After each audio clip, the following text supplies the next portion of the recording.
Good morning, Speaker Emeritus Joe Suki, members of the Transportation Committee, and also Chair Aquino, Chair of the Public Safety and Military Affairs Committee. It's an honor to be before you this morning. It's a sad time to be here. It does remind me when I served as the Vice Chair of the Transportation Committee and also on the Public Safety Committee that we dealt with some very serious matters, and this is a very serious matter. As you mentioned, Speaker Emeritus, to the police officers, men and women, the Honolulu's finest, who are here this morning.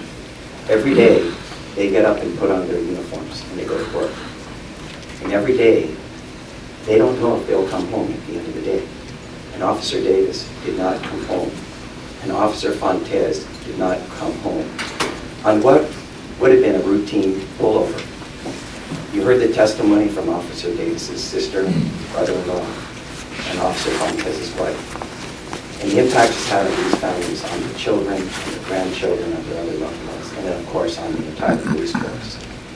Something needs to be done. As is mentioned, 49 states do have some version of the pullover law.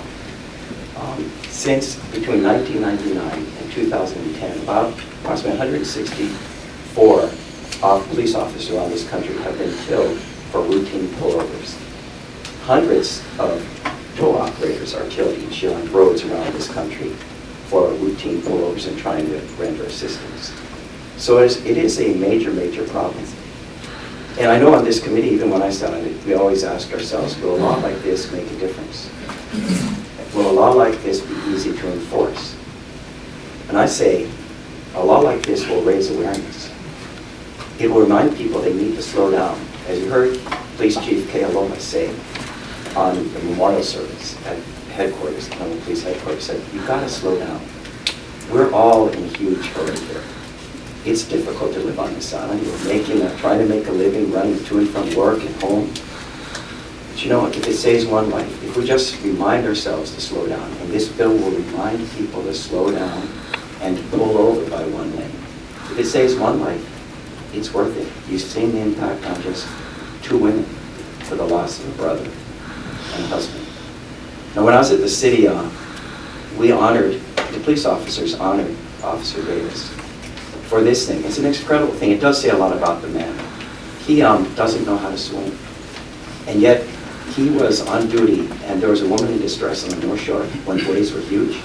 He got on a personal wave craft. There was a guy driving it. He got on the back and hung on to it and went out over a mile out into the ocean to render assistance this late, and he could not swim.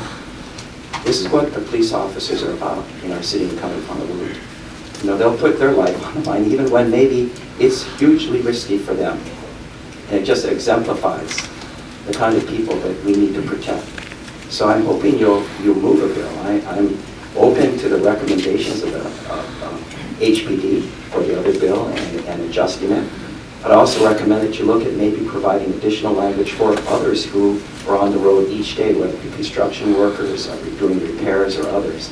They also need to be protected. But foremost is the public safety and the officers on the Honolulu Police Force. So I thank you for the opportunity to testify. If you have any questions, I'd be happy to answer them. And again, it's an honor to be here in this working with you guys. Thank you. Thank you very much. We'll meet another year too. Thank you, Speaker.